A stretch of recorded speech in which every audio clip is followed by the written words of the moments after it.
আরে বাবা, আরে বাগানে কি করছেন আপনি? আরে বাবা, এই গহীন জঙ্গলে বাগানে তুই কি করছিস? আরে বাবা, এই বাগানটাই তো আমার। এই বাগানে তো সোনা রূপা ভরা, যেখানে তাকাইছি সেখানেই সোনা রূপা ভরা। তাই নাকি বাবা? আপনি বলেন কোথায় আছে এই সোনা রূপা, আমার দরকার। এই সোনা রূপা যদি পাইতে হয় আমাকে 101 টাকা হাদিয়া দিতে হবে। ঠিক আছে বাবা, আপনি অপেক্ষা করেন, আমি নিয়ে আসছি। এ দেখেন, নেন বাবা টাকা।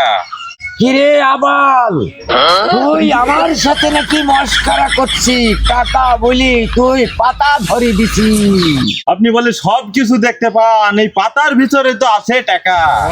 তাইলে কি ভণ্ড বাবা আপনি?